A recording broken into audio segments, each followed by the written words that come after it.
What is up, everybody? We got so much to talk about tonight. There is so much going on in the golfing world. New night that we're recording Tuesdays. There's a couple reasons for that. We're going to play it off as most of the time big golf news comes out on Tuesdays, and us recording on Mondays really leaves us out of the loop when it comes to big stories. I've been watching X Live for a while now, just waiting for the news of John Rahm going to live. Everybody is saying it's a done deal. A lot of writers, a lot of people that have been predicting live and have been accurate, because there's a bunch that have been way wrong. Hey, honestly, by the hat that Dan's wearing, it looks like he's going to live soon.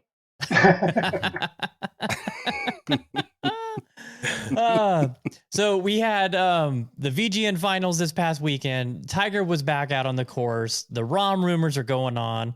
The rollback for the golf ball is a huge topic that's going on.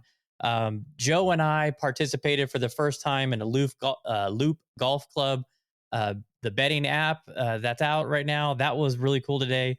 The Grant Thornton Invitational is this weekend, where the LPGA and the PGA are playing together out in Naples. And we have a guest. Hi, Jed. Hi, guys. Welcome to the show. Thank you very much. It's fun to finally be on a show. It feels like the first time. A little bit of a role reversal for you. Well, and a lot of fun things for me. You guys were the model, right? For me, just because you had done it locally. And it was just something that I was trying to chase. And you guys know Pat from the Vegas Bag Room. He was starting one right at the same time I was trying to start mine. And I remember talking to Joe, his buddy, and saying, the Chasing Daylight guys have got to figure it out. And Joe was like, well, these mics are the first step. So that's where we got the mics. And yeah, it all kind of boiled down from there. But yeah, I've been a fan for longer than I've known you guys. So this is cool. Awesome. Well, welcome to the show. We're going to get in with you for a little bit.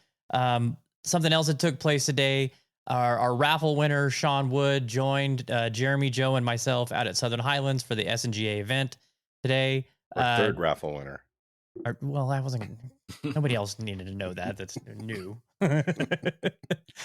What an amazing day it was out there. A lot of people, don't understand why we live in Vegas. Why do you live in Vegas? It's Sin City. There's so much crime. There's so much drugs. There's so much sex, and there's all that. Just, you know why? Because it was 70 degrees today, and we played Southern Highlands. It was amazing. It was perfect. The weather was unbelievable. The golf course was in phenomenal shape.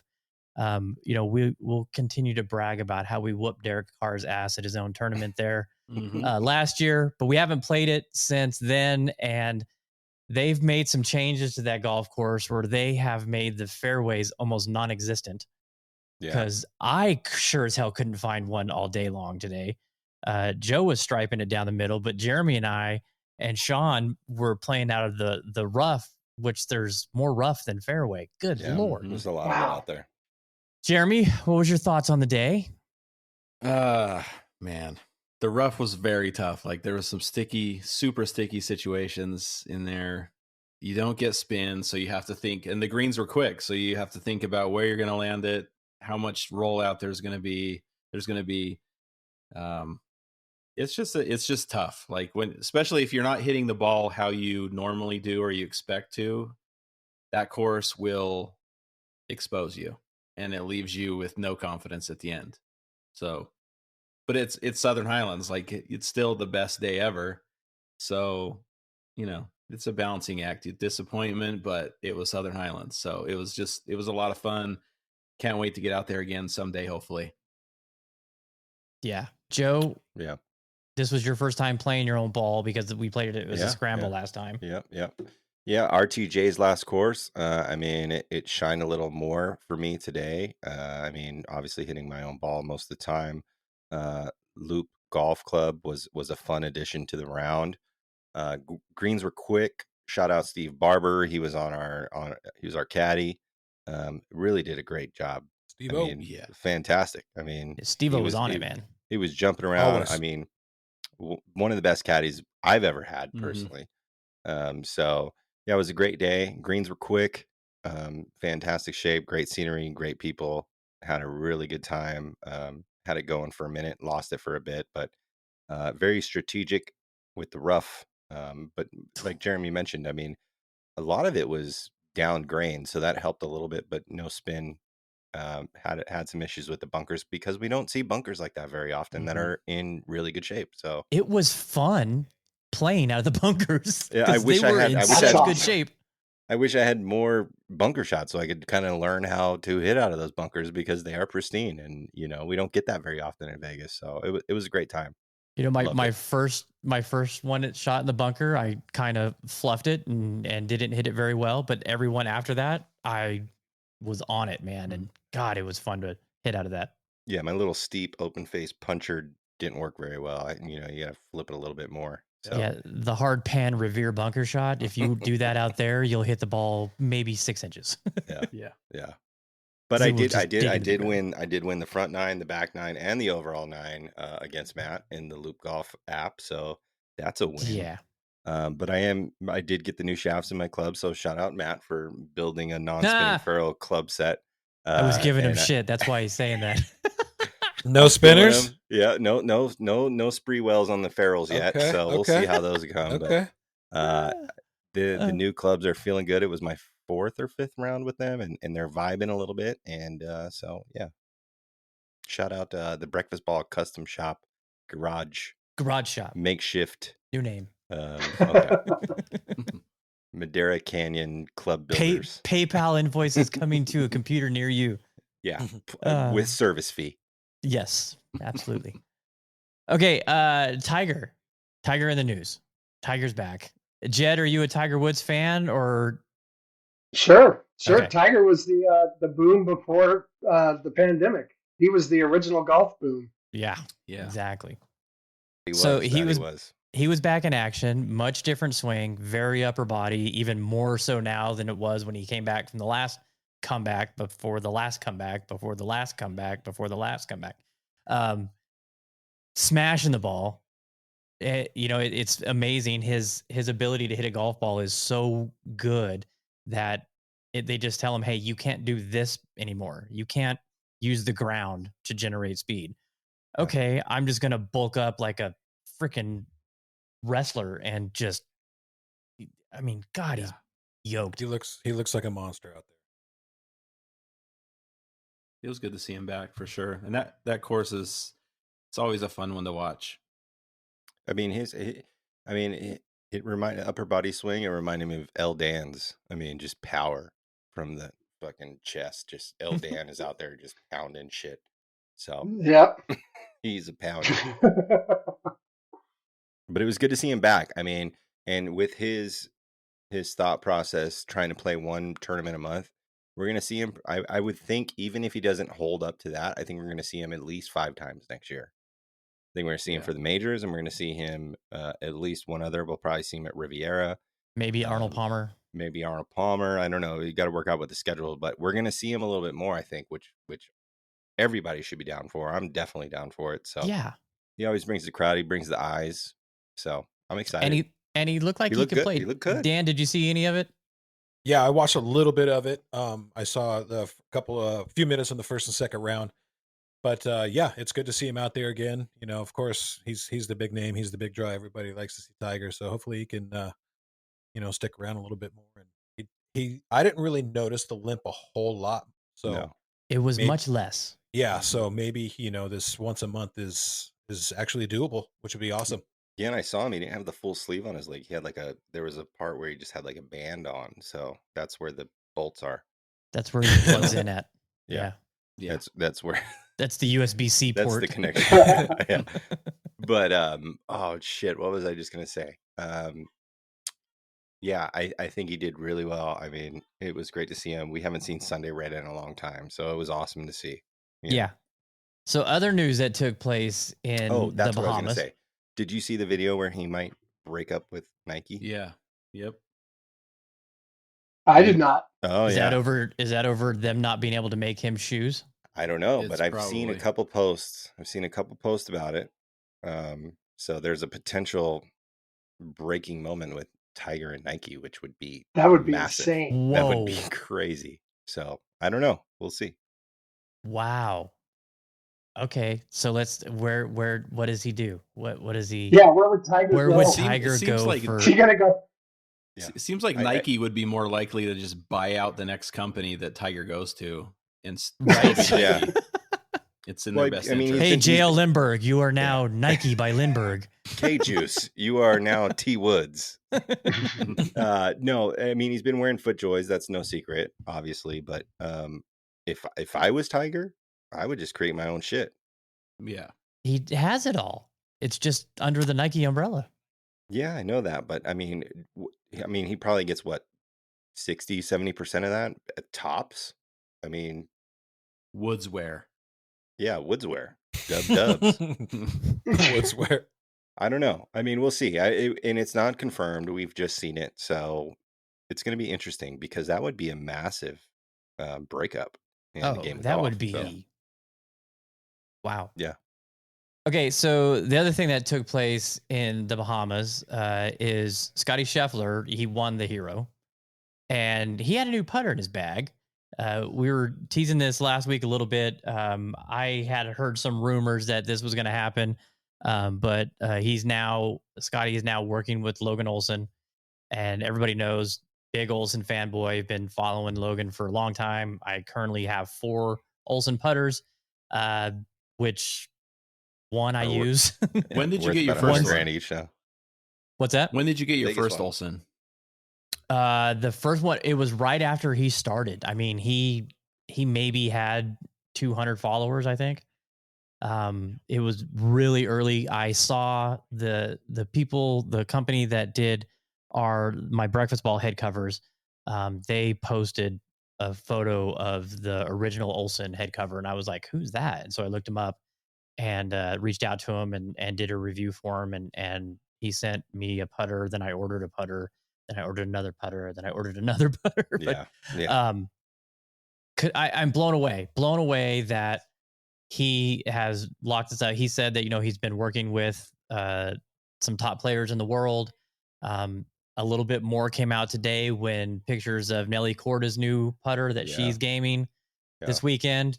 Now, I don't know if she's gaming it, but she was seen playing with it. So I don't know if she'll have it on the course.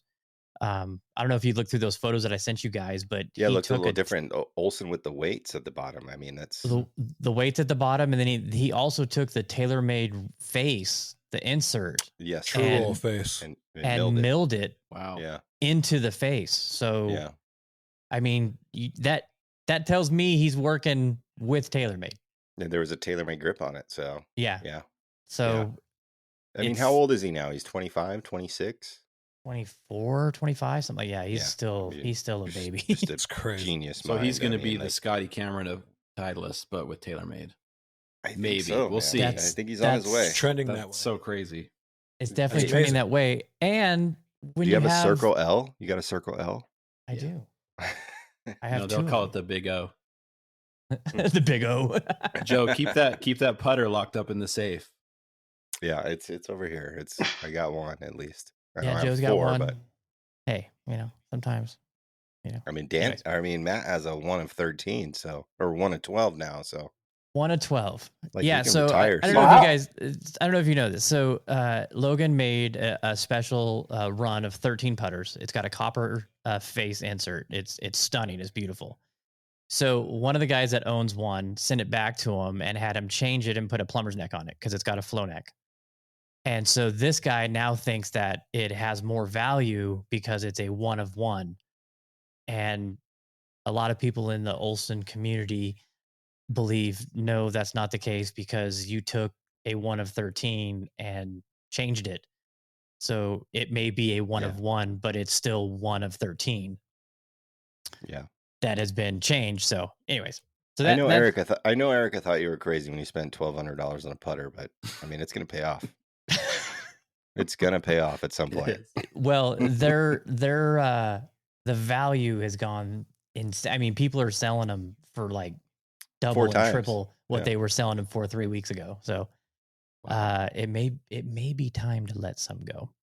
But hey, you know what? Congrats to him and Scotty There's Scheffler. a long way to go for that. Like, Oh yeah, I mean, he's going to be in a lot of putters bags. they you get in the bag of the number one player and he wins his first event with that. I mean, it's a limited field and no cut, but still, he did play the Especially best. when that number one player has been putting like trash for the Yeah. past year. I mean, Yeah. come on. And now Nelly Corda. So just a matter of time before we see some of the other TaylorMade people. Maybe I don't know. We'll see. We'll see what happens. Yeah, interesting story.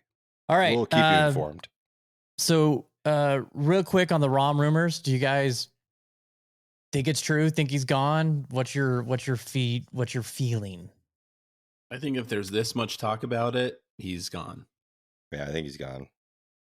Jed, that's what you think?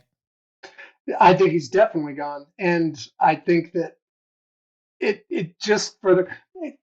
It's funny the way people look at all of this differently, but the money, everybody's chasing the money, so you just have to expect it eventually.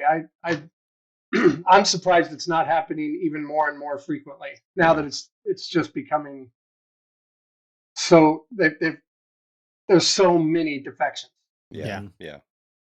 It, the Tiger Golf League gets shut down because of the Rahm event, originally but dropped out of that before even.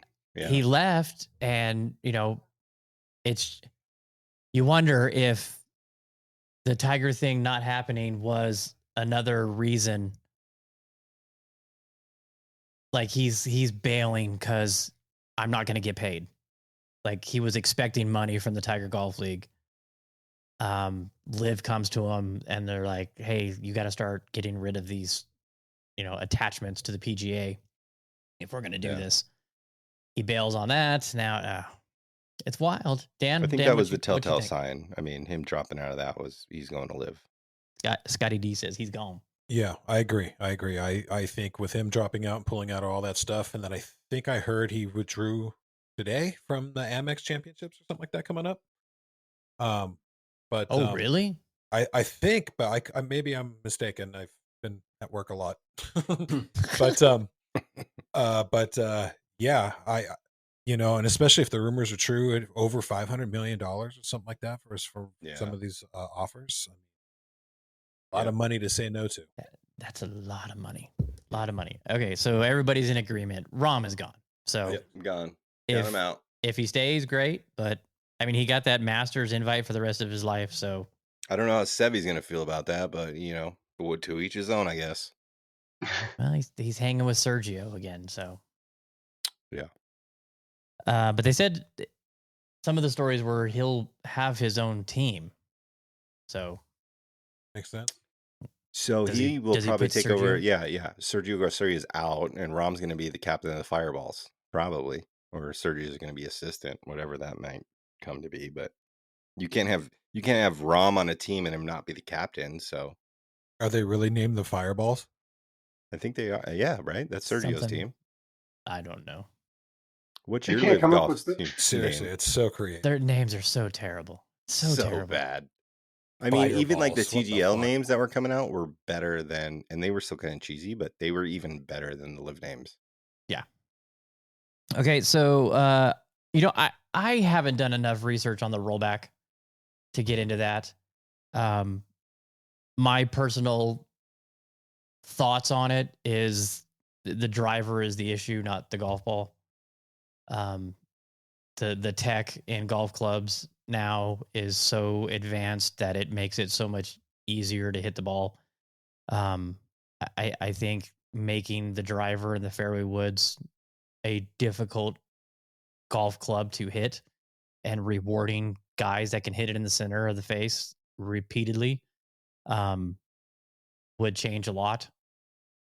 So we'll get into that after we get a little bit more details on exactly what is happening, because I don't know how they're going to roll it back. I don't know what they're changing. So as soon as we find all that out, unless any of you guys have looked at it and No, I have a quick take. Mark chimed in and he said he's heard that Rahm is negotiating to change the format of Live tournaments, maybe to qualify for the official world golf ranking. So that would make sense. I mean, I of course Rahm wants to be eligible for world golf ranking. And this is why, what I don't understand, why do you care about the official world golf rankings?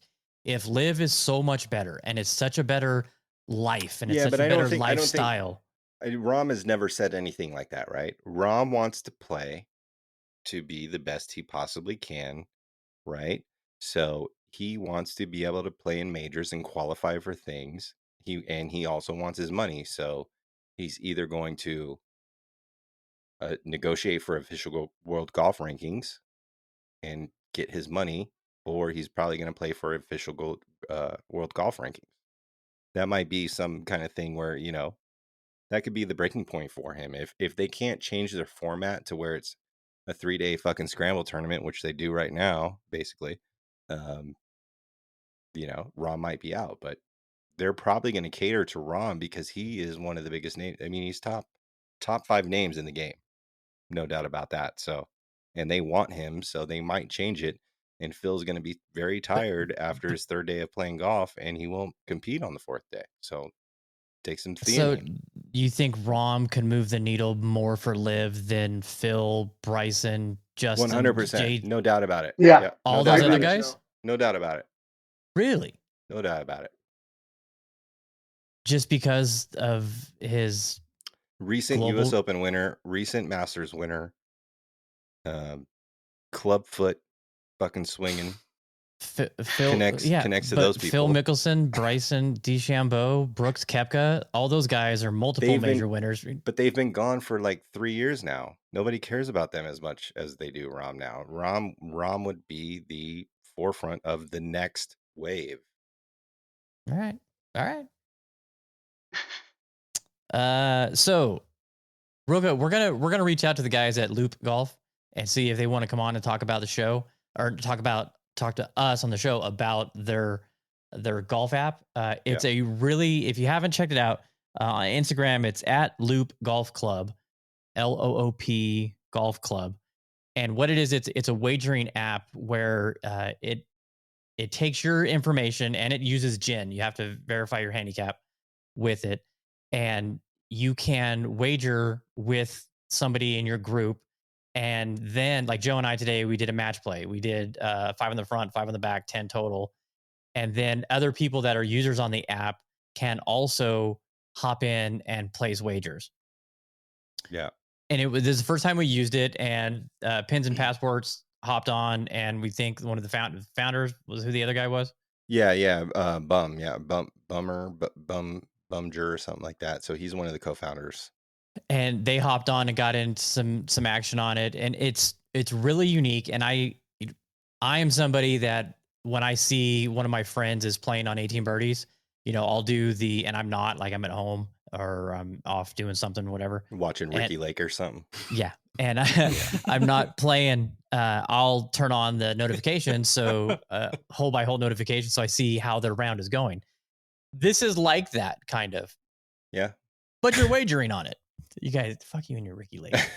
Ricky Lake reruns. I'm sorry. It's not live. It's bold and beautiful. Goddamn it, Joe. Young and restless. So if that's something that you are interested in doing, because I heard you and Jeremy talking about it, that we never settle up when we're done. Yeah, and I was talking to Barrels, Pins and Passports. He's like a investor, the marketing dude, anything they need. He's one of those. So I was chatting with him a little bit ago after our round, giving him my insights into the app. And I mean, it's a really great app. Like, you create a wallet, right? And you wager, and then other people that are not playing with you can bet on your totals or against you or whatever, and you can accept those wagers or decline them. There's also side games in there, which are kind of interesting. Like, me and Matt played a closest to the pin, which I won, but I also 4-putted, but we did not establish that you had to validate. So Matt missed the green, but anyway, it's really cool. I was technically closer. But he was closer, but he was not on the green. But most of the time when we all play, I mean, we don't really care about the money. We just want some sort of competition. We rarely ever square up. I mean, it's not that big of a deal, but this commits you to it, right? So at the end of the round, like, I needed to make an eagle on the par 5, so I was like, I have to go for it, because Barrels and the Mike dude bet that I would shoot over 83.5, so I had to make an eagle. So I was still in the game trying to win those bets, which which was nice. I mean, and it didn't feel like a ton of pressure, but it was nice to have that. And I couldn't back out of my bet because my money was already in the pot. Yeah. So I had to it's make a really bogey cool. on the last hole and hit a tee shot that left me. I was stuck. I had to punch out sideways out of a bunker on a long ass par 5, and then didn't hit the next couple shots well, and hit my chip shot, ran past the hole. And so I told Barbara, I said, I have to make this putt. Yeah. So I he have to ultra make read this it. He putt. ultra read it. Yeah. So we got the both sides look, and and he stepped it off, and poor execution on my part, but that it made another element of the game that was Totally. quite interesting. Yeah. So if anyone wants to get out there and download Loop Golf Club, I think it might be Loop Golf Ledger on the App Store. I'm going to try and be more active on it as much as I can when I do play. And I'm going to try and keep my eye out for anybody that I know that's playing and bet against you or bet with you, whatever the case may And be. I'll have it in the show notes too for everybody. Yeah. And I think it's a fantastic idea. And they're only making updates. They're pretty new. I think they're like a year in. But I think the only thing, which I told Barrels, I said, the only thing that I think that would make this better is if a lot of my homies had it. So I could bet on them or with them or against them while they're playing golf when I can't play golf, because I can watch their rounds and also bet with or against them. So, I would. That sounds really cool. Really, so you can't do that right now? You can, right? So, but there's not a lot of people on the Not a lot of people know yet. about it. So signed up. That's the thing. Like I know Pins of Passports. I know Tyler Munns uses it. Fade and Fairway uses it. So I'll see them, but I don't check it that often. But I can bet against them or bet with them, and if they're playing matches. But and Tyler plays a lot of golf by himself, so he's not betting with the people he's with. He's just playing, and people are like, I think you're going to shoot one over today, or yeah. Think of like you're betting on a football game. Like the total score of this game is going to be 44.5. So I can bet, like, say if Matt goes out, plays by himself, I can say, like, Matt, you're going to shoot, I'm going to set the line at 86.5. And I think you're going to shoot over that. So he could accept my bet and bet on him to shoot under that. Or decline it. You don't have to. Or decline it. You don't have to accept it, but it's really cool. And it's I think if every one of our Vegas Golf Network gets on it, it'd be really fun during the tournaments. Like if say Vic Sanchez or like El Dan is out there and I'm like seeing them playing and I could throw a bet out against them, like, I'm coming for you or whatever the case may be. It's a lot of fun and it's going to be really cool and it's only going to get better. All I'm thinking about is the Golf Fathers. The Golf Fathers would love the shit out of that app. So I don't know if any of you guys are watching, but that sounds like it's definitely up your alley. Yeah, it's something that I think because golfers, you can tell golfers are behind it because it just feels more golfy than it's very Vegas. App. So like we should probably get their logo on the sphere. We should probably get them to sponsor the GN. we should probably fucking do golf cart races down the strip or something. I mean, it's endless possibilities. All right. So last thing before we really dig in here with Jed, we had our VGN finals, the final tournament of the season. We crowned our winners. I'll prop this up here real quick and show everybody who that was. So Trey won the Diamonds division. Doug Doe won the Spades division. Jack won the Hearts division, and Dan Higdon won the Clubs division. So congrats to all those guys right there.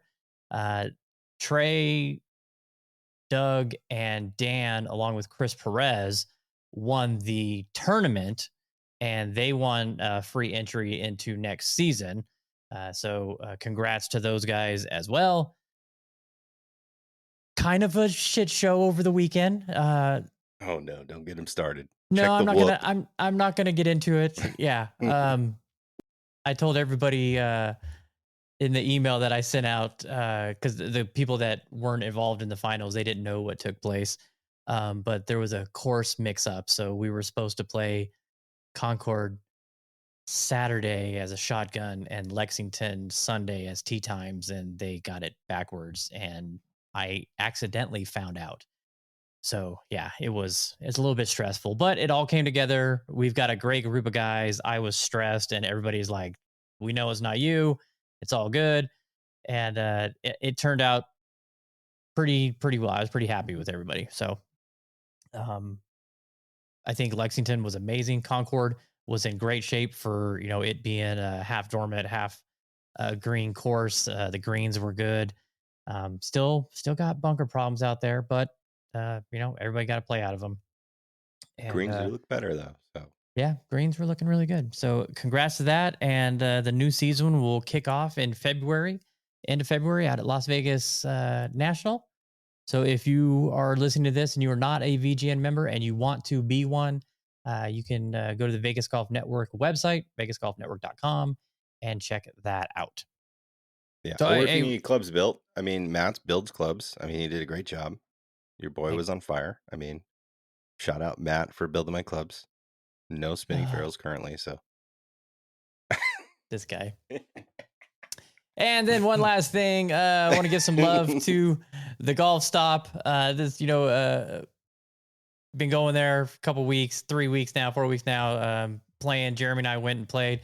What did we play this last week, Jeremy? What course? I don't even remember. Oh my gosh, I can't remember. We got to go play Frisco out there. That's what I did. I played Frisco. I played 9 holes at Frisco. Yeah, okay. And then, we played where the Evian is in France. Yeah, played that course. Okay. Had a blast. It was a great time. I know Miles has signed up. Nick Tangeman has signed up. We're getting some VGN action going on in there. Great place. Golf Stop on St. Rose. If you haven't checked it out, please go do so. Yeah, shout out Golf Stop. Premium spot to practice your shots. Play some rounds with your buddies. They got some beers on Giraffe. They got snacks. There's a McDonald's across the street if you're feeding for some shit food. It's not really across the street. It's in the parking lot. It's in the parking lot. Yeah, it's right there. But and Jersey Mike's is about to open, which is right next door. That'll be even better. Get some of that Jersey juice. But yeah, it's a great spot. Go check it out, especially if you're in the area. It's right down the street from us, so it's a fantastic spot. Go check it out. Golf Stop is the best place and to play. Speaking of new places coming, Steven Jackson was kind enough to tell me that there is a new farm basket that is coming to the Blue Diamond and Rainbow area. What? Yes. Yep. So farm basket fanboys, me, Joe, Dan, Jed, you've been in Vegas forever. Well, I was going to ask you guys, is there another one other than the one way over here on Charleston? No. There used to be one, right? There used to be one on Las Vegas Boulevard in Cheyenne, and there used to be one on Trop and Spencer. But I think the one on Charleston's the only one.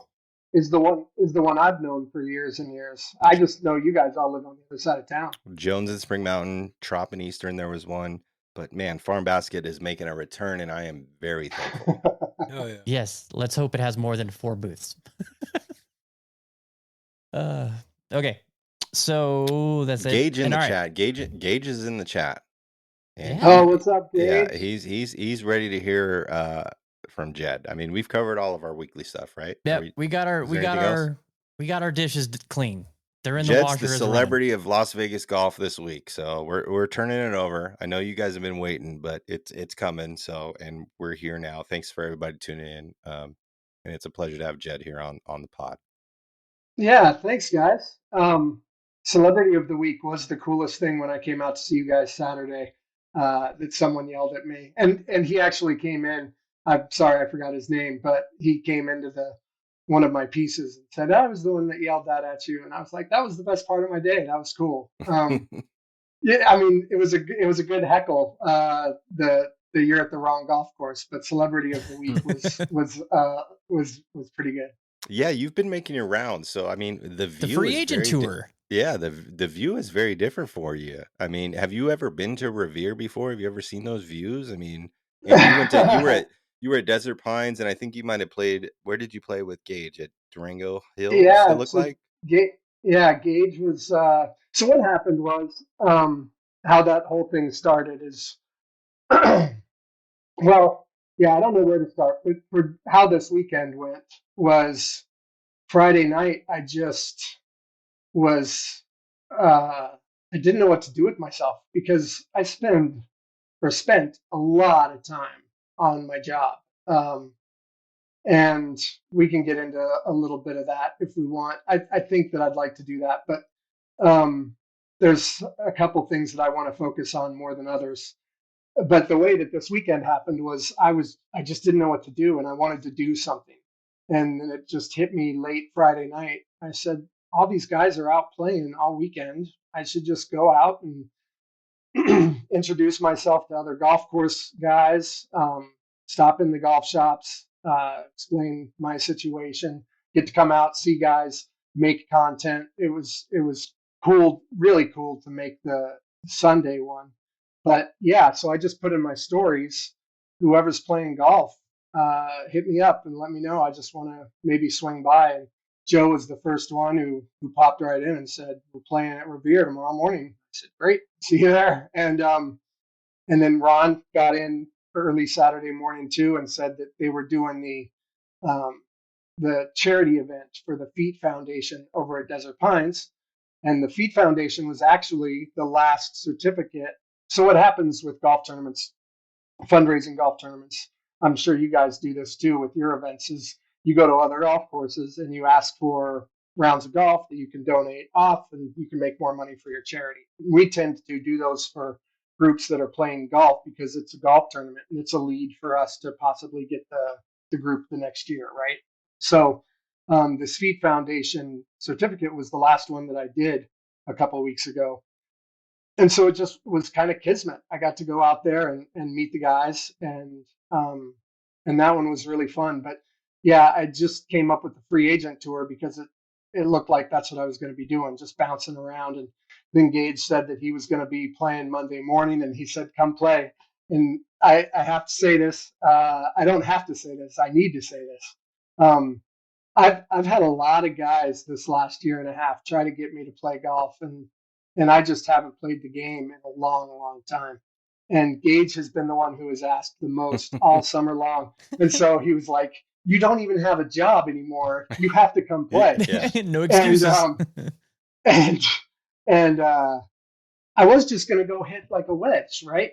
And I hit one, and him and his buddy Rick were having such a good time. And they were just out there on a Monday morning, and they were like, I think Rick said to Gage on the first tee that I showed up at, he hit one that he didn't like. And he goes, "Can I have a mulligan?" And Gage is like, "Of course. What are we doing out here?" And as soon as that kind of level of vibe was going on, I sat and I finished the round. So I showed up at 6, Gage. You could type in the comments if that's wrong, but I showed up on hole 6, and I kept thinking after every hole, I'm like, okay, I'm going to tell him thanks. And I just wanted to keep playing. I was having fun. Yeah, it was like and pulled back the curtain. How did Got that it vibe feel? back. How did it feel? It's been what, 13 years? It still feels weird. Yeah. Yeah, I think the last round I played was technically about 8 years ago. Okay. But then it was probably another 5 before that. And right, it has been very, very little golf in the last 15 years. Yeah. Yeah, you've been hiding the swing, Jed. I saw that swing. Well, the swing wasn't that good all day, but Gage captured a couple of them without even telling me, and the good ones, I think, were the ones that he sent to me that I could use for content. So that was fun. But that's how this weekend ended up happening. So how do you feel about playing golf now? Now that you're not tied down to a golf course, and you've actually hit some shots, and it's been a long time, right? Like, do you think you've fallen in love with the game again, or are you trying to play, or is it just a one-time thing, or what? Oh no, I'll definitely play again. But I fell in love with the game again this time 2 years ago. So I'm a third generation golfer. My dad's dad built and ran golf courses. He built his own little 9-hole golf course on the West Slope in Colorado in a town called Montrose. And he ran and operated this golf course himself. He was the head superintendent and the head golf pro. And then he had my dad, and my dad grew up, was a really good player, played on the tour in the 70s. And then he built and ran golf courses when he wasn't good enough to compete anymore. So I was born into the game and I started playing at 9, and then started working at 10 at the golf course in Arizona called Pine Top Country Club. So I was born a lifer and a purist and raised to do that. Played in high school, was pretty good. I mean, I could play, and I could have played. I couldn't have played for a D1 school, but I could have gotten a golf scholarship and played, not had to pay for college. And I just didn't love the game. It was too big of a shadow. My dad and I was too competitive and didn't have the right head for it. I just tortured myself and broke my brain, when I was 15 to 18 years old. And so I traded my clubs away for a guitar. And that's where the love for playing left. And then my love came back for golf when I started back at Angel Park in 2005. And golf had changed where they had sales position jobs. And I was coming from the casino marketing world. I started in telemarketing and became a casino host. And so I was good at sales, and I didn't really like the casino future, because casino hosts, the older guys that I looked around, I didn't see anybody as a role model that I was like, I wouldn't mind being there in 20 or 30 or 40 years. And it's then easy to golf say I don't want that. Well, yeah, right. And then golf started having sales though, so selling tournaments. So I got into golf as kind of a casino host for the golf course right at a time where that was kind of a thing. And I did group sales for the next 15 years until the pandemic. And I loved golf all that time. I just didn't love playing. Like I love the game. I watch it religiously. Yeah. I love the culture. I love that I'm a purist who has started to change his mind on a lot of things. I'm curious. So, like the we got hoodie? a new wave. We got a new wave of golfers, right? Right. Since COVID, and there's Correct. a lot of new golfers, and they probably wish they picked up the game when you did. Sure. And they wonder where they would be currently if they Would have picked it up when you did. You know what's funny about that is I wish that I could have picked up the game when they did. Yeah, that's what I was getting at. Like, why did it fall out? Yeah, go for it. Like I just think that there's a lot more fun in the game. The bottom line, the new golfers that are coming in, just for me, my sense is that they have more fun than the guys that I remember coming up with. It's not that we didn't have fun. We all had fun playing, but golf just seemed so much more pressurized. And I don't know if that was my upbringing and relationship to it, but Random Golf Club is a good example, and Tropicana Golf Club and Barbershop is a good example.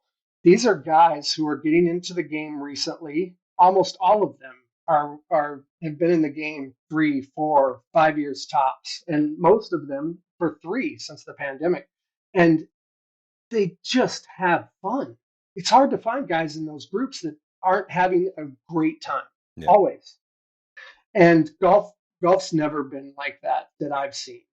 There are guys that are just constantly picking at what's wrong with something, right? Yeah.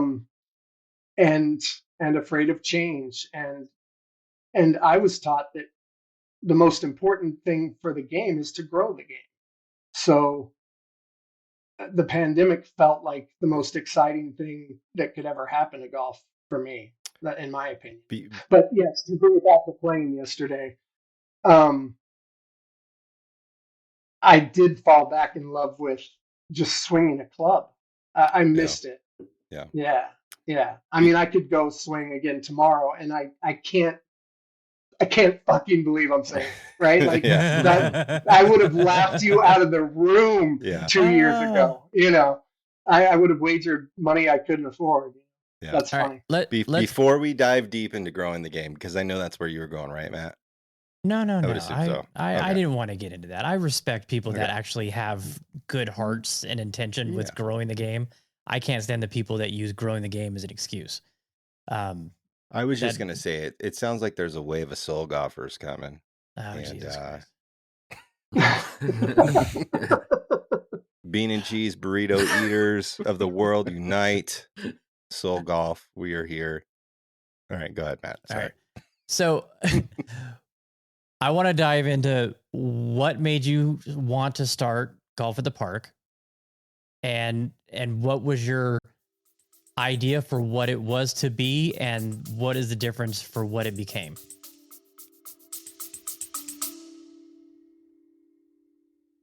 We're Nish and Chris, two very amateur golfers on a quest to play the top 100 courses in the UK and Ireland, after Chris set this challenge on a drunken Saturday night in my kitchen. Join us on our frequently humorous journey of a lifetime as we grapple with the logistical and financial challenge of playing some of the best courses in the world, as well as grappling with our games, because let's face it, it's never just about playing. Sometimes the score matters too. Listen to the Top 110 Golf Podcast wherever you get your podcasts. Oh, that's interesting. The original idea. So what happened is the pandemic. I got really sick and almost died. I was in and out of the hospital a lot of the early 2001, and it took me a long time to get better. Took me a long time to adjust my body to not drinking anymore. I had a bad drinking problem.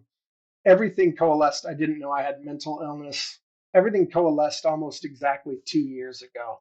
And when I got on the right medication, and then my doctors told me that I was healthy again, I had a second shot at life. So I was shot out of a cannon. And seriously, it's been that way for over 2 years now. And I wanted to learn as much as I could about the social marketing aspect of things, because I was seeing so many influencers doing things for companies and free advertising and free eyeballs, and I just wanted to be on the front edge of that. And it didn't seem like golf courses were doing that, so I wanted to approach our social media idea or drive.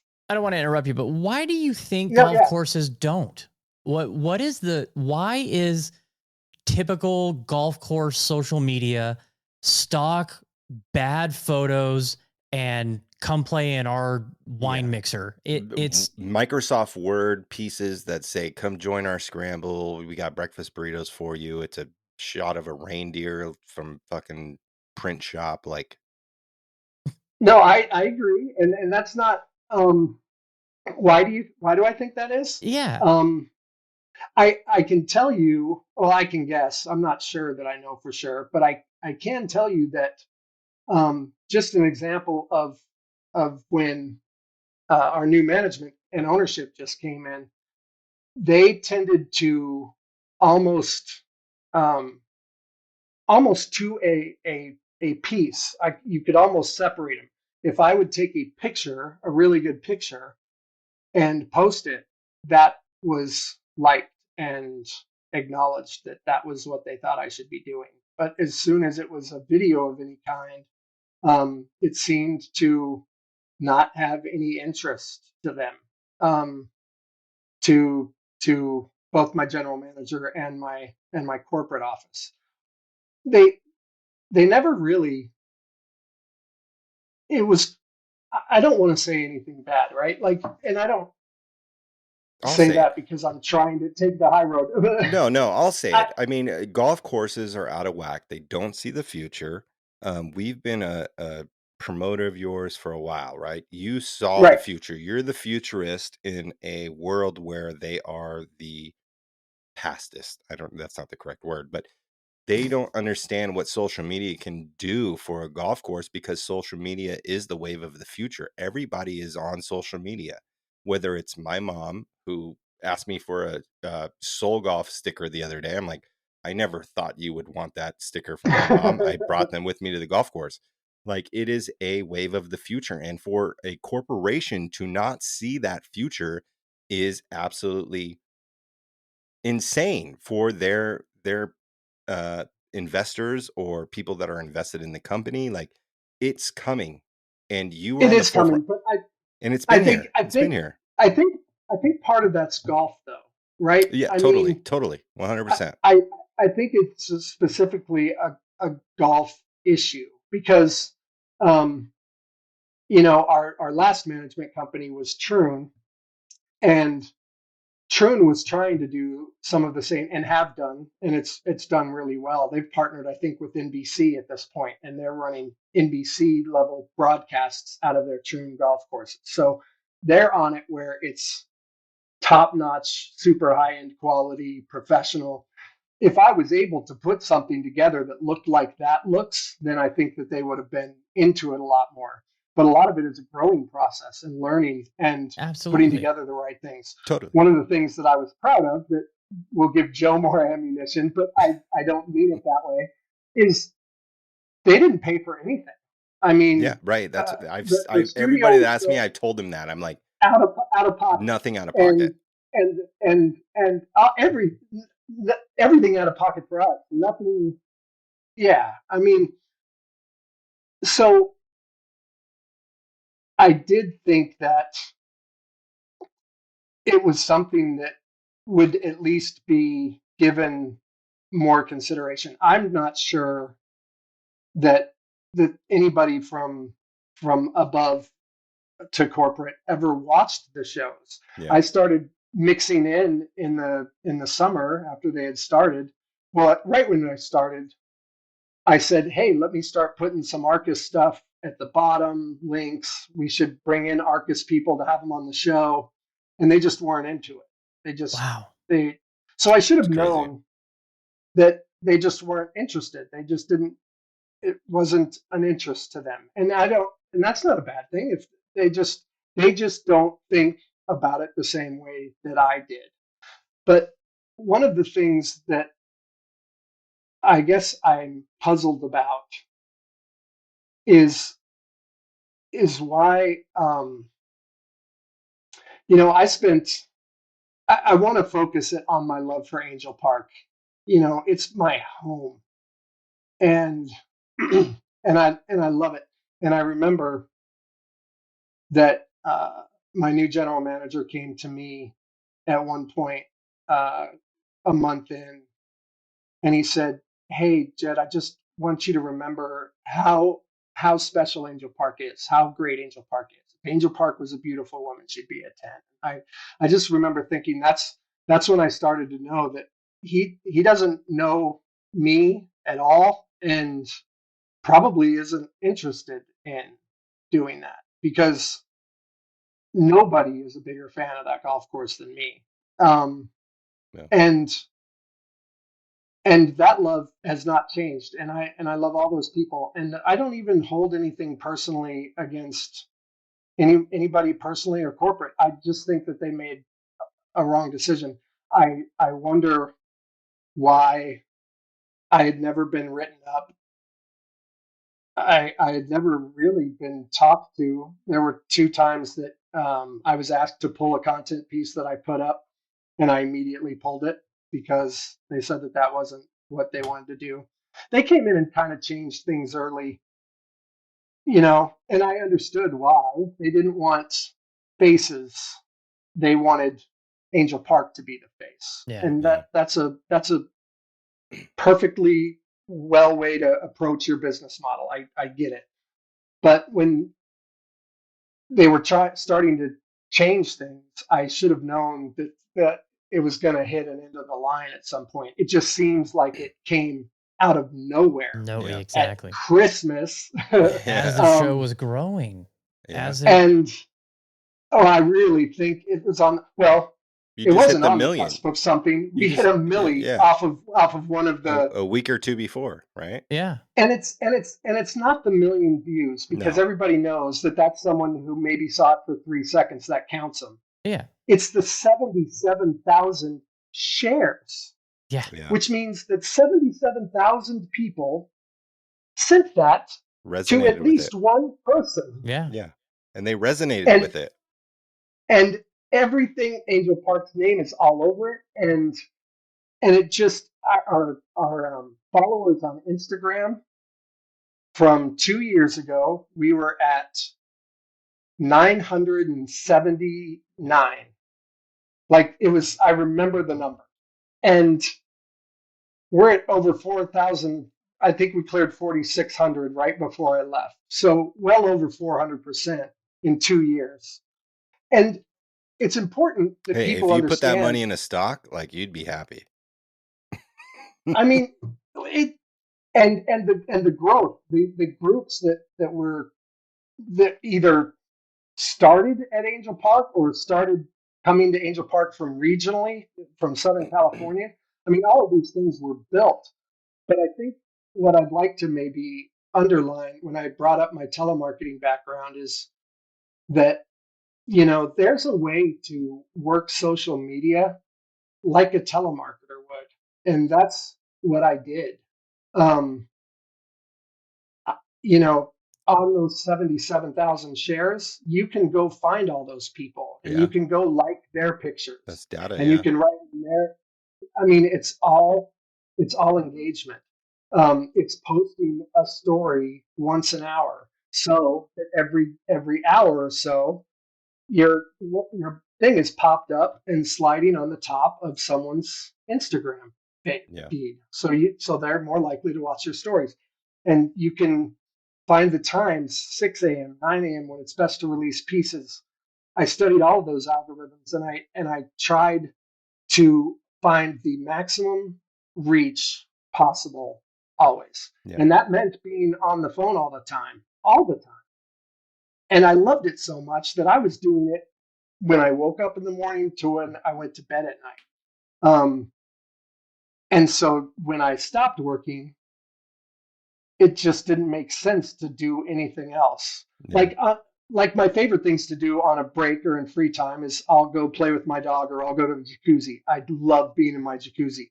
Friday, I tried to go to my jacuzzi 2 different times and I couldn't do it. I was like, I don't deserve to go sit in a place. I just needed to be doing something. Yeah. And so that's kind of how the last 4 or 5 days have been. And I've already rambled too much. I've probably gotten a little off topic. One of the things that I want to make sure that I say is what's been fascinating to me is I keep waiting to feel more angry. Yeah. I haven't felt angry yet. Like I've been really fucking sad. And I've been a little nervous, but I haven't even really been nervous. I haven't been angry or nervous. I've been excited. I'm really excited for the future. And I have no idea what it looks like. I really don't yet. Yeah. But I even my friend who was the vice president over at Troon, he reached out to me. A few different people have reached out to me that I think it won't be very hard for me to find another job in golf. But then I've also gotten to the point where I don't know if I want to work in corporate golf. Especially the way that it ended at Angel Park. If I don't want to work, like I wouldn't go back to work there now that I see the way that it kind of went down. And if I don't want to work at my favorite place in the world, right? Like it, I don't know that I even want to go work for one golf course. So it's funny, right? So like, I think I'm born and raised in Las Vegas, as is Matt. Mm-hmm. Angel Park was the first place I ever played golf with my dad when I was 6, 7, something like that. We get that all the time. My grandpa was a marshal out there. He was at the bar every single day. My grandma, step grandma, whatever you want to call her, she was a pain in the ass, and he would hang out at that bar every day because he lived down the street, and he was there every day. And my dad took me out there a couple times. I've told the story on the Golf at the Park podcast, which is yet to be aired, and hopefully we hear that at some point. Yours will be aired. It's just going to have to drop on a new YouTube channel, and I haven't decided if it's going to be my personal one. But I can't wait to drop it. You'll hear that story. But it was a community park basically for the most part for years and years and years. Arnold Palmer, King of Golf, Mm-hmm. designed it, right? So it has Mm-hmm. always been a community aspect, and you really broadcast that aspect of it 20 years later and brought the Right. community to it, because it's always been that place, but nobody really saw it the way that you broadcast it to the world or social media. And it's a shame. And I mean, I've been so pissed because I'm not a corporate guy, and it just blows my fucking mind. And we are allowed to cuss on this podcast, and we weren't on Golf at the Park, but it blows my fucking mind that somebody would take that away from a community of golfers when it only benefits the golf course, because it literally did not cost them anything. And there has been a generation or two probably that have been going there since they were kids, or because it's the only lit spot in that side of town. And it's just that's why I was so pissed, because it fucking blows my mind. We would say all the time, like, God, I wish it was closer. Totally. We would say it go all the there time. so much more. In this last year, I've had more people tell me that they wished Angel Park is on the other side of town than I've had people tell me that they like the show. That comes up always. Yeah. Always. There should be 10 Angel Parks in this town, and there's one. Totally. And Yeah, it we're sucks. in Vegas. Well, it does not suck. And Well, yeah, to be yeah. fair, they're gonna do cool stuff there too. So I'm also bummed that I'm not going to be a part of that. But also, they're probably going to raise rates. Yep. I mean, it's the way that it's going to be, and I'm not here to say whether that's a good decision or a bad decision. Bad decision. I'll say it. Terrible. There's something that I feel like definitely could be something in the middle, and I don't know why they were. I think that the feedback from the community must have kickstarted something a little bit, because I was told that that they didn't want me to do the show, and it was cool because they said, I mean, it wasn't cool, but it wasn't going to surprise me if the day came that they came and said that they didn't want me to do the show. That I wouldn't have been surprised of, and wasn't.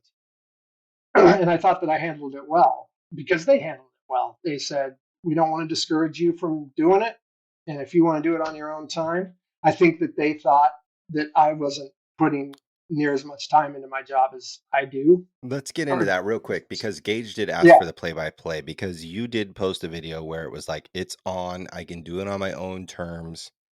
And then you posted that video that said a few hours later, and then you got let go. So how did that 2-3 hour time span work out? What was that like? Because it wasn't that fast. What happened was, so I got let go on, I guess I'm going to have to make sure that I even got the days right. Did I get let go on Thursday? I think it was Thursday. I think so. Wednesday or Thursday. Oh, no, I think Thursday they canceled. No, they canceled the show on Tuesday. I got let go on Thursday. Okay. That's what happened. They canceled the show on Tuesday, and I went to my stories and just posted a little thing that said, I can almost remember it word for word. I said, well, got some bad news today. Golf at the Park is no longer going to be on the air. And so that's what happened to me today. And I just said it just like that. Yeah. And it started kind of a thing, because there is reach now and people who care about the show. And so once one person heard that, and they shared it, and then they shared it, or someone would tell someone else, and then my phone started going off, and texts and messages started coming in, and so the next day I went in, and I went to my last morning when I was going to record the show, right? So that's when I sat down and recorded hey, but everything's going to be all right. And I even tagged it out, like, from your friends at Angel Park, because it was goodbye. It was like, see you later. But I wasn't going to post it on Angel Park's page, because we weren't doing any more Golf at the Park stuff. It was just going to be on my stuff. And it was. But yeah, the next day, I was in my office and I was working, and I looked down at my phone and it was out. And so I went to my computer. And when I mean out, my Instagram was like kicked out. And so I went in and I told our HR person, and then I was asked to go into my general manager's office, and that was it. Mm. So I think there was some frustration with the minor PR hit that which I guess is what you would call it. I mean, it was definitely minor, but it was significant enough that I mean it made them make their decision, I think. I mean, it doesn't make much sense anything other than that to me. And again, man, it's a business thing. Totally. I get it. Get mad about it, or I can just figure out what I'm going to do next. You know, I know when I saw you at Revere, I told you that like during COVID, when we were slow with my job, I wish I had taken opportunities to do something with it. And I think you are presented with an opportunity currently to really build upon what you've built a foundation on. And I think that it's your time to really try and do something. And I think you have done something. And it might not be the biggest shit in the world, but it's something. And that's where you have to start from. It resonated with the community. So many people. And that's what was special about it. Totally. Because, in this town of transients, that there's not a lot of things that we can grab onto and say, this is ours. That show was. It wasn't for the tourists. It wasn't for the people playing, $1,000 at Shadow Creek. It was for the people that play the Tuesday afternoon at Cloud9 with their boys. And that's what resonated with everybody. And they shit on it. And it's upsetting. Yeah. And being a local podcast, like, we weren't really competitors, but we were in the same market, right? Like, we are here for each other. We hyped you up as much as we possibly like. If somebody came in and shut down Chasing Daylight podcast, I would be fucking egging. I would be whatever I could do. Like, it's bullshit. Right. It's such a it's shitty. Like, it makes no fucking sense at all. That would be my wife. Yeah. Erica, do not shut down the Chasing Daylight podcast, or I'm coming for you. But also, go ahead, Jed. Go, Jed. Go. No, but I mean, the good news is that I'm definitely going to do a show. I don't know what I'm going to do for work, but the show turned in. Oh, that was something that Matt asked, is into what it became. The show started out just as trying to be a way to tell people about people who play at and work at Angel Park. So the first 4 episodes were all employees. It was Alan and Kareem and Ben, even though we ended up reshooting his. And then it turned into locals and regulars. And then we had some group leaders. And then we started getting into more influencers. And I think Shayna Linux, you guys all know her. Mm-hmm. She was the first kind of person that people knew through Instagram, but didn't know her. Like, they hadn't met, but everybody kind of knew who she was. And so that was fun when we got her on. We got to start talking more about content production and content consumption. And so the game kept growing. But what it always was, interestingly enough, was a conversation about the differences in generations of golf, because there's a YouTube generation, right? And kids who learned how to play golf just by watching YouTube. And there's the pandemic, and so golf has changed. And then so I've always said purists and new golf is my best way to just chop it down into short terms. But the show ended up becoming about all of that, all of the people who like each other or who want to know about each other, and then about content and about golf and about everybody's different view of golf. I think that's the most important. We all love golf. Everybody loves golf. If they get into it, they love it. You don't start and then get out. You don't. But everyone loves it differently. And I like talking about those. Okay, so you always ended your episodes asking people 5 questions, right? It was 5 questions? Yep. All right, Par Yeah. five. The par five. What was It was a par 5. what were the questions? They Because were, you're they were originally. say the Oh, you questions want me and to ask me? I want you to answer them because I'm sure everybody that has answered the questions has always been curious what your answers were. Yeah. Okay, that's fun. Yeah. Question number 1 is, what's your favorite golf movie? And my favorite golf movie is Tin Cup, and it's not close. And I love all of the golf I movies. could have guessed that. Yeah. But I am Tin Cup through and through because he's the perfect encapsulation of my grandfather and my father and myself. It's the perfect golf movie. That's also showing where I started to shift away from a purist, because the reason most people don't like the movie is because of the way it ends. Spoiler alert: he doesn't win the U.S. Open, but but it's still the best movie. It's the best. I would have done the same thing on that hole. Right? Yeah. Under those circumstances. Yeah. No doubt, Joe. He's stubborn. He's stubborn. Well, I've gotten both of yours. Why don't you two answer what your favorite golf movie is? Yeah, Dan, Jeremy. Let's get it on. Go ahead, Dan. I would probably say Tin Cup also. Nice. Because I mean, Caddyshack is Caddyshack. Everybody's like, oh, if it's Caddyshack or nothing. Caddyshack's fantastic. I love Caddyshack. But Tin Cup it resonated with me more because Caddyshack came out before I was born. So I was like 15 years old when Tin Cup came out. I was absolutely in love with golf. I was trying to play golf every single day. And I was a range rat, just like Roy McAvoy was in that movie. And so, yeah, it struck a chord with me. And the ending was it just made that movie, regardless if it was for 12 or not. That was the perfect ending to that movie. And yeah, so yeah, for me, it's Tin Cup for sure. And Jed, if you don't know, Dan used to work at Angel Park. I did. Really? Yeah. When did you? What years? I worked there from 99 to 2002. Then I went over to Bears Best to caddy.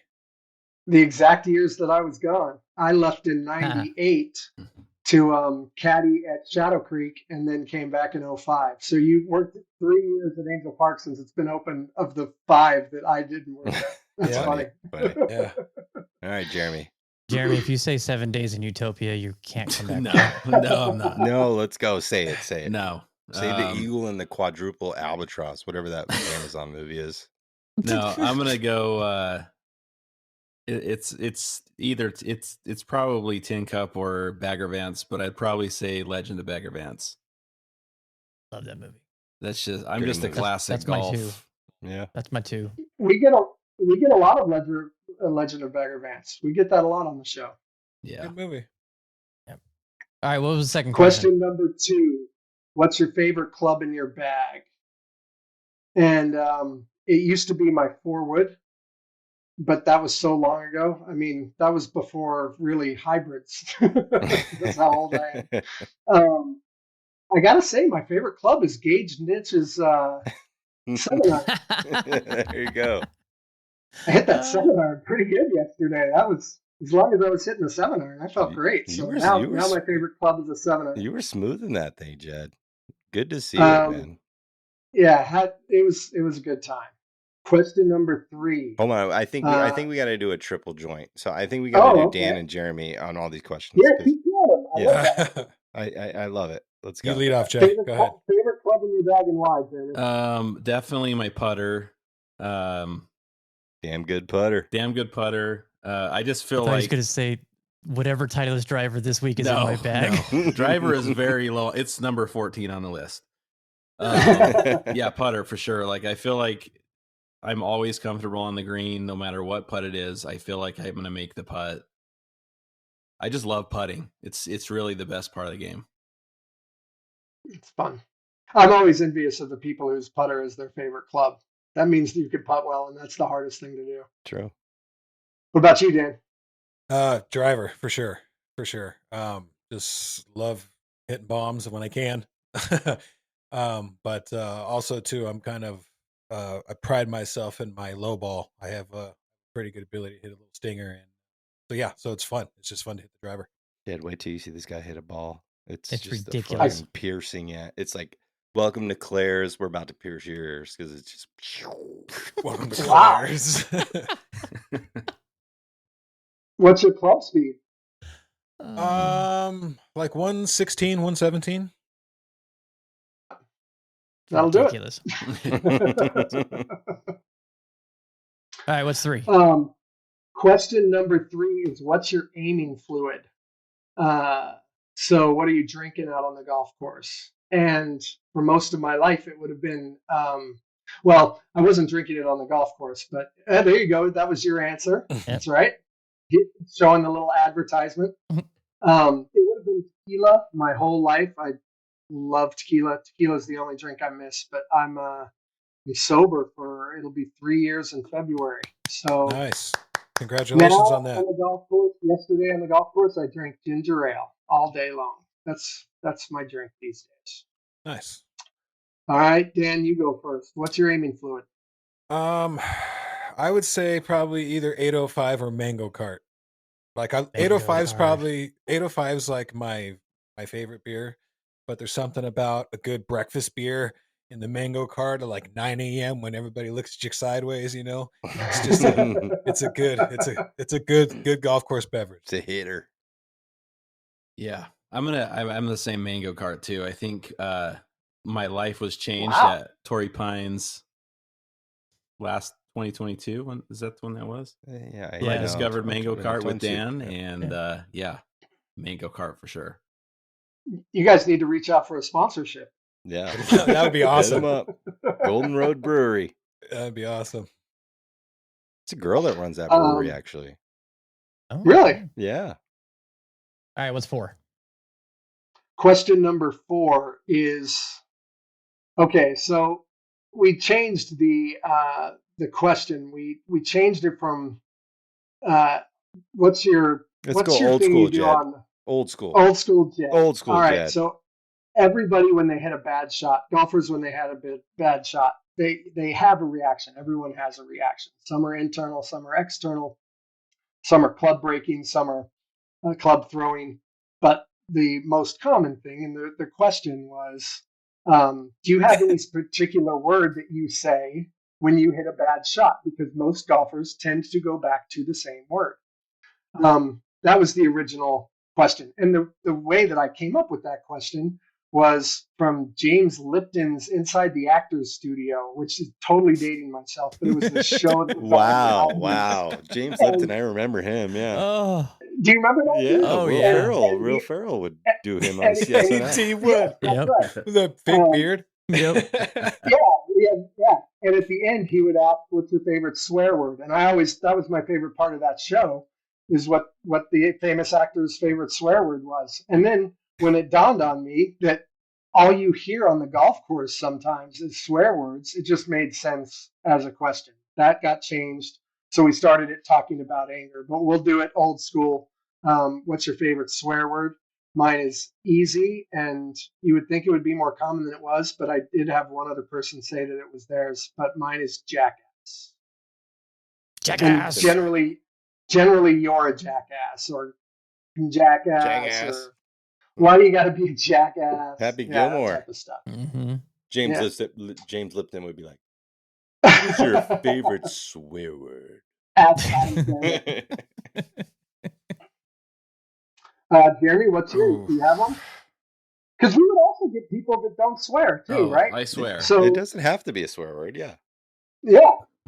Oh, Matt. Jeremy's you hear that a pretty- lot when you play with me. Oh, Yeah. Matt. I use them all evenly, like equally. There's no like discrimination on swear words. I say all So of you them. don't have a favorite. I don't I have a even favorite. know what you but say.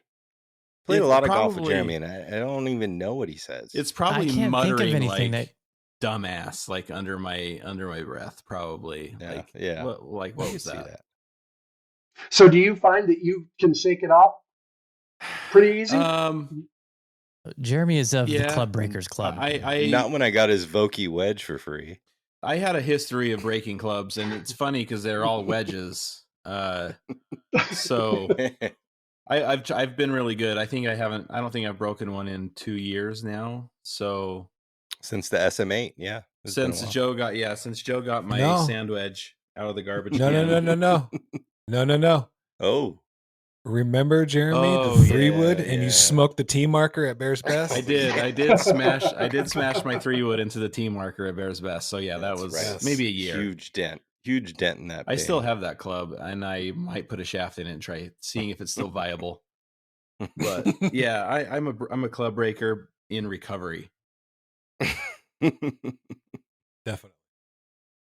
Dan, I think with me, I have this patented one-handed finish move. Yep. Usually followed by a fuck. So that's Yeah, I'm those not really video. fancy. Yeah, Yep. just a lot of one-handed finishes and a lot of F words. All right. I want to do you guys first on this last one then. Question number 5. What's your dream foursome? Who wants to go first? Dan, you want to go first? So your dream foursome, you get any 3 people, alive or dead, to play one round of golf with. Who are you picking, and where are you going to go play golf? Ooh, where would be fantastic. My father, my grandfather, who also pretty much both of them brought me into the game, and then probably, you would think you'd be like Tiger or something like that, but honestly, because my grandfather was Mexican and I grew up watching golf with him all day, Lee Trevino. Boom. Great answer. Lee Trevino Trevino's my been 4th. said a couple times on the show. I said it. I said 4 different groups, so I'm breaking. Yeah, you did. You got a lot of you won the title for the most dream foursomes. Where are you playing, Dan? Oh, That was what you were most excited about. That's a good question. I mean, if I could pick anywhere, I mean, it would probably be for me anyway. It would be Cypress Point, but just for the historics of everything, I'm going to say right next door at Pebble. My father's was Cypress. Yeah, when we had him on the show. That's my ultimate number 1 to get on. Yep, he said it's the most beautiful place in the world. Yeah, I wouldn't doubt it. And also too, I'm a huge Mackenzie fan. So yeah, it's you know who else worked on that is Mike Strantz. Yeah, that's true. He did a little of the Renos and Monterey Peninsula Country Club.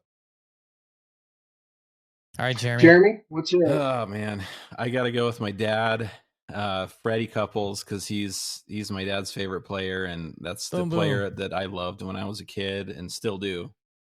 Joe, did you ever know that I saw Freddie Couples hit a ball? I was gonna say national, right?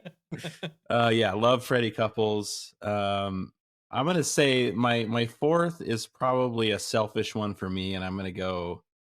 As much as I love to do Tiger, I'm going Jordan Spieth. I just love watching him play. Ooh. Everything about his game, I love watching him play. Titleist. And funny enough, I would also choose Cypress Point. That's the place I want to go the most in the world. So, yeah, that's fun. All right, well, what's mine? Mine would be my brother first. My brother and I grew up playing together. He actually has played all the way through, and he's a much better player than I am. He can really play, and he enjoys playing, and so he would be number 1 with a bullet. My second one would be someone that no one's ever heard of that's watching the show, but he's a singer-songwriter out of Nashville by the name of Todd Snyder. And he's been my guru for the last 4 or 5 years.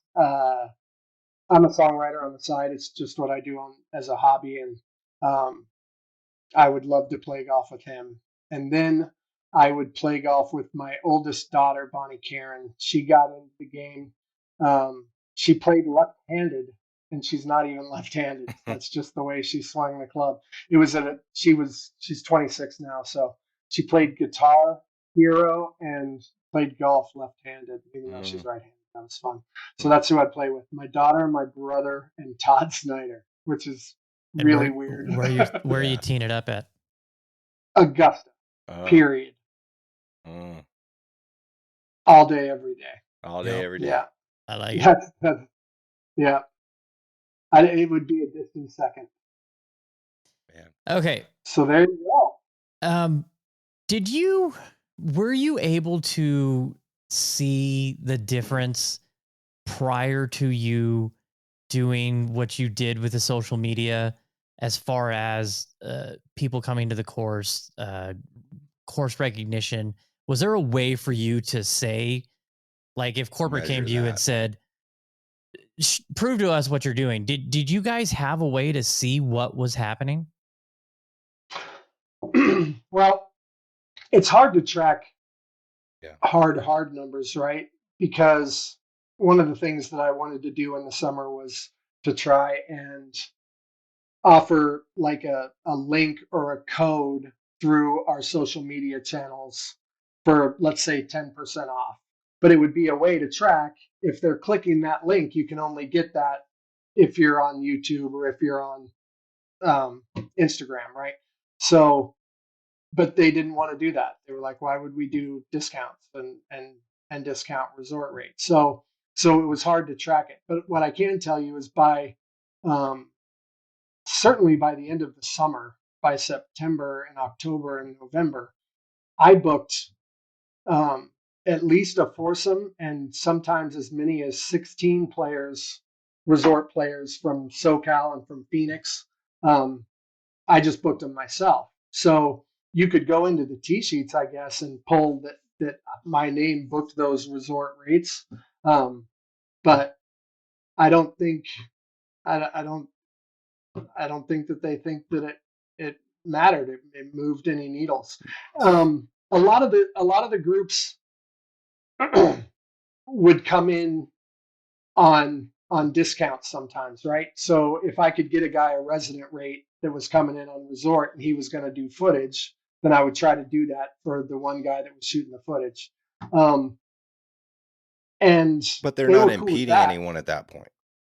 Oh, and they were cool with that. Like, Yeah. I didn't have a problem doing those types of things, and nothing was ever taken advantage of. But I don't think that anything was shown enough on the positive side that they believed anything was happening, which is kind of crazy. Yeah. When you think just about the one contest that we had and the amount of engagement. I mean, I know we gave away a driver, but the amount of people that posted, I mean, Videos was it was unreal. We had 108 submissions. Yeah. We had 108 pieces. I think I shared 33 on Angel Park's page that we accepted collaborator with. But I mean, we had over 100 people or pieces made by different people. The most, let's see, let me remember. Brandon had the most with 24, and Chris had second with 22, I think were the numbers. So those two guys did get close to 50. But then that's still another almost 70 pieces. And very, very few people did more than one or two, you know. I mean, on a conservative level, that's 2,000 eyeballs, or, you know, very conservative level. On a very conservative. Oh no, you can go watch those. You can see how many. You can go to those pages and see how many times those reels have been played. Yeah. And I would print those out and I would take them in and I would try to show them, but there just wasn't. There wasn't a. It didn't spark with them. Yeah. Didn't. So what do you think it would take for them to go, wow, well, this is cool? Or is it just nothing that they understand? I'm curious because we see the benefits. We're golfers. We see the benefits of it, and we trash the courses that have a shitty social media outreach. Totally. And we do it all the time. Yeah. And so I'm so frustrated because I see so many courses that have so much potential to do amazing things. You guys did it. It was successful. What is it going to take for them to go, this has value? Is it all bottom line? Is it all just numbers? Oh no, I think that if another course, they're going to copy whatever. When we started doing local or live music in 2011 was when because I was a musician, I said, let's put music on the patio. Our patio is perfect, and when the weather's nice, it's the best place in town to sit. Yeah. Yeah. Let's just put a live band out there and see what happens. And we were packed. Once a week, we had 100 people on that patio. And then within 6 weeks or 2 months, Rhodes Ranch had a live music night, and Legacy had a live music night. And then everybody started taking the idea. Once one course is successful, I think that they will start tapping in. But it's going to have to be successful where it comes from, like, I don't think they're tapped into word of mouth as much as maybe they should. Guys like Melosi in southern Utah. Yeah. The word of mouth just around him is so impactful that when he shows up at Angel Park, there are all of these different people who are just there to play, just random customers who are like, that's Melosi, right? And that happened with Joey Coldcuts out at our golf course, and that happened with Eric Anders Lang out at our golf course. I mean, we had these guys that are heavy hitters, and so many of those eyeballs in their homes see them at Angel Park. And so the next time that they're coming to Vegas, they're more likely to go to Angel Park. That's not a number you can quantify, but it's a hard number to miss. I think is what you guys are saying. Yeah. It seems odd that they don't take that into Melosi may have single-handedly exposed the secret destination of St. George Golf and raised the rates in that city. Yeah, he could have. Yeah, potentially. If they start, because he's promoted it so well. Yeah, totally. Okay, Joe brought up the rate topic real quick.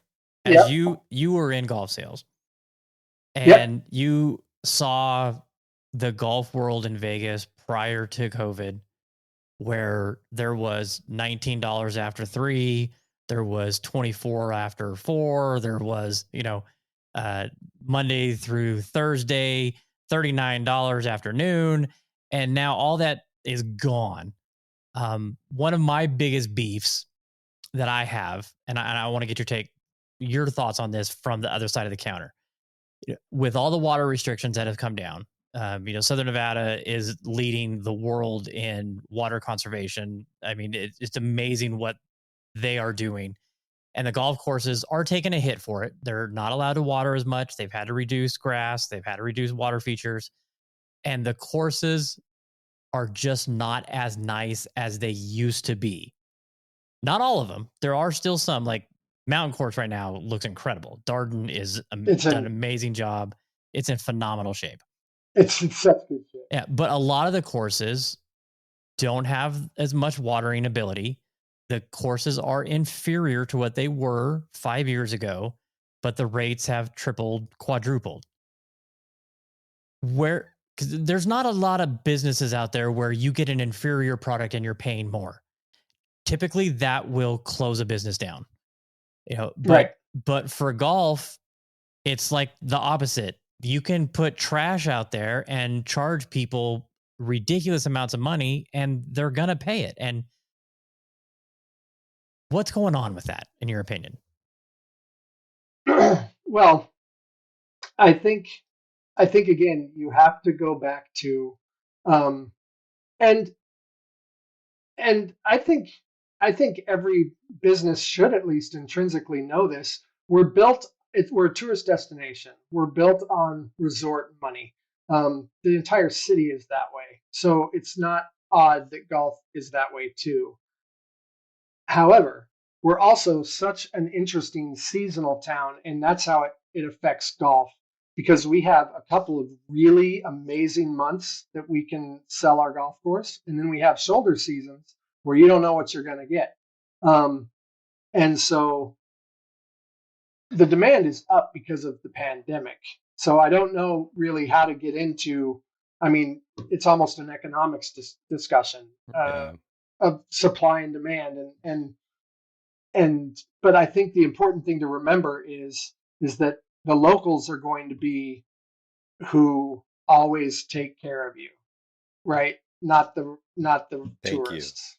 You make the money off the tourists, but there's something to be said for, and it seems cheesy to keep saying it, but it's just it's the only word to use for it is it's a golf community, and to try to be as in touch with that as possible, I think should be every golf course's goal. So a question I was Arcus wondering needs to about. go watch Casino. They need to go watch Casino. That's what Arcus. Make sure all the blueberries are in the muffins for the tourists, and then you can skimp the locals a little bit, and we'll be cool. So a quick question I was wondering on that same kind of idea. And I mean, obviously we don't want to know like the inside information on Angel Park, but what percentage of the tee times every day are for locals? If there is like a sort of a range. Well, it doesn't really work that way, right? The way that it works is tournaments get first shot. So groups are booked, just like Matt was trying to book a VGN group with me next October. So we'll take group bookings at any time. So groups go on first, and then I think resort players can book times 90 days out, right? And then as you get closer and closer in, that's when locals and card holders can book rates. So it's not that we really hold any rates necessarily just for resorts, but what they do is the dynamic pricing, which is the same as an airline would do it, and to try to maximize the tee sheet and get the most out of the rate. So that's how that works. So yeah, I mean, there's some courses in town that don't appear to care about locals at all. Valley High, Rio Seco. And I mean, their excuse is their dynamic it's so pricing. Weird for me to be, it's so weird for me to be on a show that is just openly trashing golf courses, because that was one thing we made sure we didn't do on the show. I was like, hey, we can talk about other golf courses, we just can't trash them. There's the one thing, man, like Chasing Daylight podcast, we're going to tell you the truth. No matter what, it doesn't matter. We're going to tell you where you should play, where you shouldn't play at any time of the year. And anybody that's listening to this, you can hit any one of us up on this podcast, and we'll tell you, don't play there, play here. We'll tell you where the best conditions are. Anytime. We are always available for you, and we'll let you know what you should do if you're visiting Vegas or you're a local or whatever the case may be, because we get around and we know what's going on in the city, and we'll let you know. We'll tell you the truth always. Sometimes the truth hurts. Yep. Mic drop. Joe out. Yeah. Thursday the truth hurt. Yeah. Okay, so we have said the Great Reset. I can't remember who, somebody tagged it. Maybe it was El Dan that said that, or it was somebody said the Great Reset, and I said I'm going to use that. Yeah. The Great Reset is going to happen. Brett. It might have been Brett. I think Brett's been using that a long time. Yeah, you know what? You're right. I think it might have been him. And all these million new golfers some of them are going to stick around. A lot of them are not. And golf is going to get a reset of this. Oh my God, we have so much money coming in. This is amazing. To holy crap, what do we got to do to get people on the golf course? Do you see that happening? Well, we saw it happen in 2008, right? When the crash happened and everything. And Tiger was on the way down. Not on the way down is the wrong way to put it, but not 97, 99 Tiger. Yeah. And no, there was a summer at Angel Park, like the summer of 9, maybe, where if I could get $25 on a Tuesday morning, we'd sell a golf group for $25 just to guarantee that we could fill the tee sheet, because if it was too hot, we weren't gonna have anybody playing golf on the golf course. Wow. So it was a different time when that happened. And yeah, you would assume that it's going to happen. Who knows when, though? I mean, golf does not seem to be anywhere near that, in my opinion. Will it happen? Yeah. will it happen in the next year or 2 or 3? No. Probably not. Yeah, I mean, it's going to take a while. So they're just going to ride the wave, and it's tough, like you said about the water. You're not going to get any more golf courses. No, You're we're only done. going Yeah. to get Yeah. Yeah, that was another thing with Desert Pines going away. Royal Links went away. You're only losing golf courses. Silverstone's gone. Do you think that has also led to so many more people going to different courses because their options are now limited? Sure. Well, we got a big bump when Badlands closed. Yeah. They were right across the street from us, and Angel Park got a huge bump from that. So that definitely is going to send people to other places. Have any of you guys been to Summit yet? No. Yeah. Can you get us out there? Yeah. We're still No, waiting. I can't. Yeah, Dan That's why has. I was- Dan's Dan- played that's there. why I Dan was has, curious. yeah. Oh, Dan has played it. Yeah, Dan has played it. Oh yeah, what was that like? Because that's what I wanted to talk about. Was like that's the only course in town I haven't played. I figured one of you guys had. Well, I played it really early, and there wasn't the clubhouse wasn't built yet, so we were still into trailers. But it was fantastic. I mean, Discovery Land, they do golf right as far as how customer service, how they treat you, quality of golf course also. Not a blade of grass untouched. Soon as you walk in, they had mimosas ready for us at the bag drop. Wow. Yeah, it was ridiculous. I've never been to a golf course like that. And then once you go in, everything's free pretty much. All the comfort stations, and then the golf course was, like I said, it was beautiful, fantastic.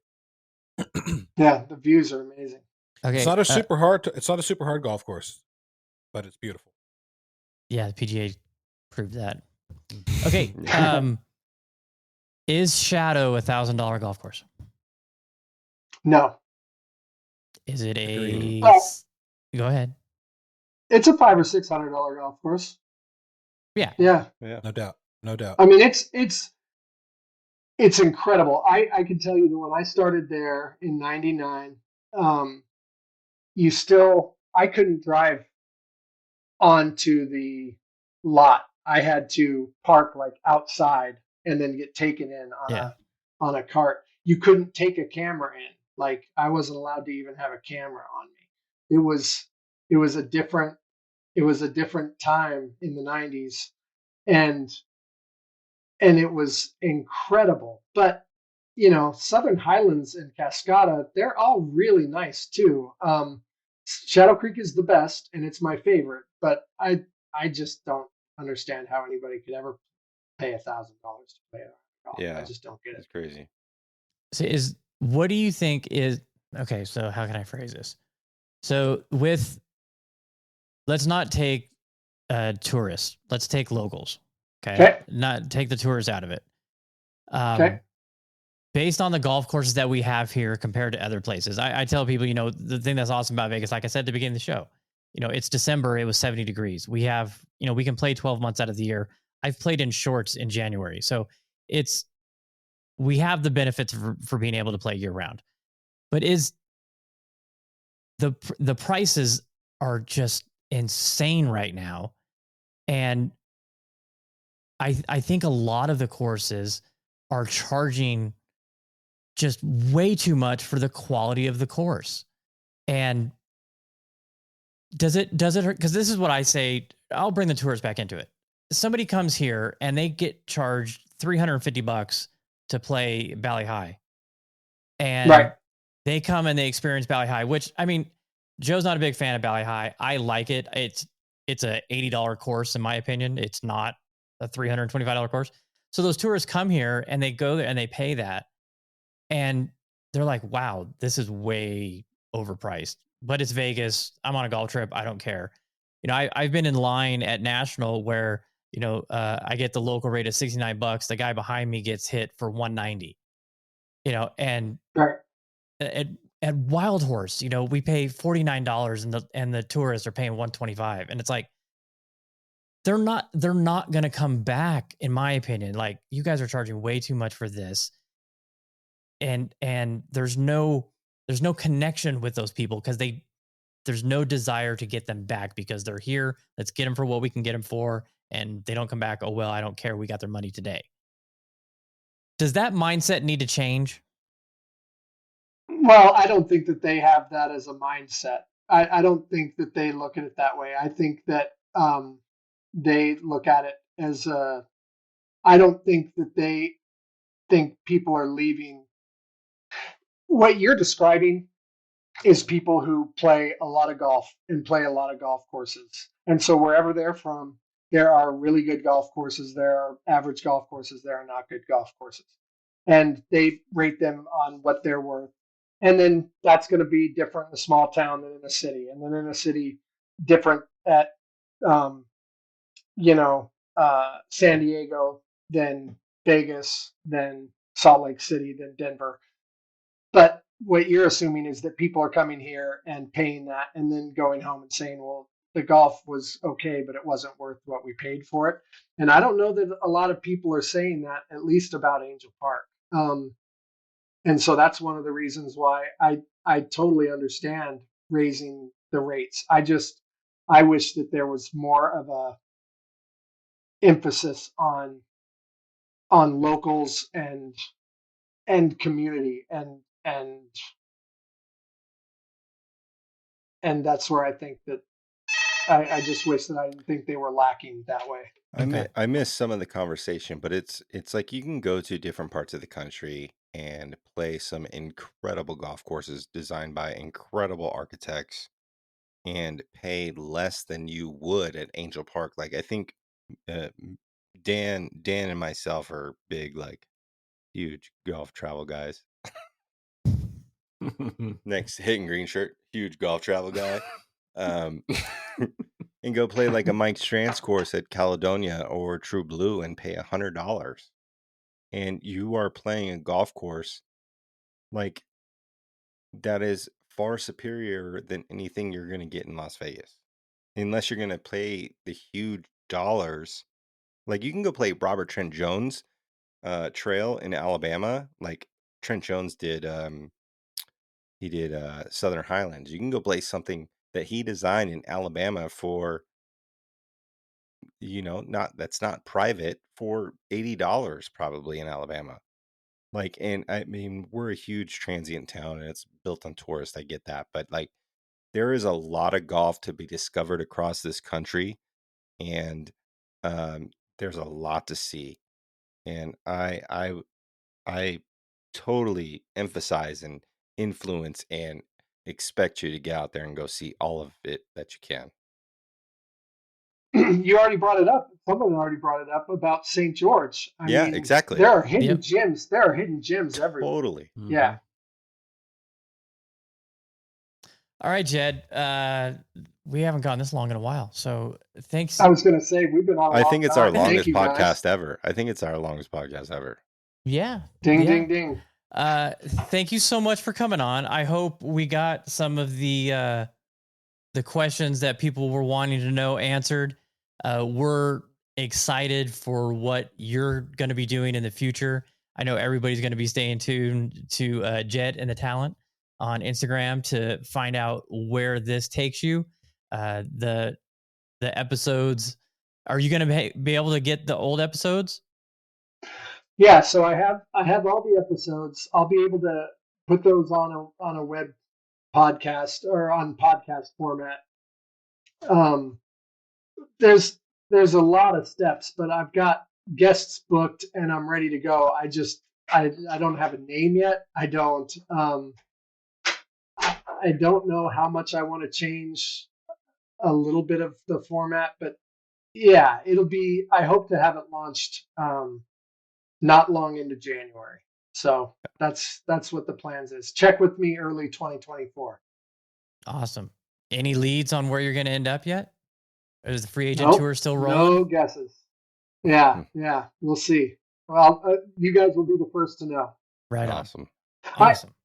It could be a lot of different things. I'm not going to jump into anything too quick. Smart. All right, Joe, bring us home. Let's end this one. All right. Thanks to my partners in crime, my so-called golf life, Bogey Free 62. I am Stat Guy or Jeremy Mark. Jed and Talent, thank you so much, man. It's been a pleasure. Anybody that lands you as their talent at a golf course is very privileged. You are a futurist in the golf space, and any course that does not see that are complete idiots, in my opinion. You are doing Ding, ding. something that a lot of golf courses are not doing. We have held you in high praises for a long time, and I think you're doing amazing things. Love your podcast, love the community you've built, and anybody is going to be lucky to have you. So Thank you. keep your head held high. You are going to land somewhere way higher on the mountain than you have been, and I know we are behind you, and I know there's a lot of people behind you. So thanks for jumping on the Chasing Daylight podcast. Awesome. We are welcome to have you anytime you want to chat or just vent. We are here for you, and you are going to do great things, my friend. So until next week, I think we got Roden next week, right? Is that who we got lined up? Doc Roden from New Level Yeah, I Golf. think so. Yep. I'm playing with him soon in Scottsdale.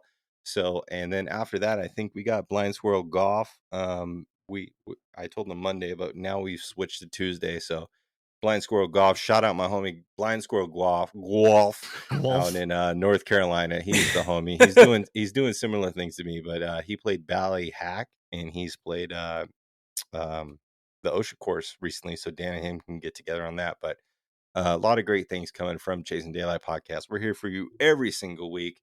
Now we are doing live on Tuesday, but we are still dropping it on Wednesday as long as Matt stays up late enough and can edit it. It ain't going to be 4 a.m. anymore. I'll tell you that much.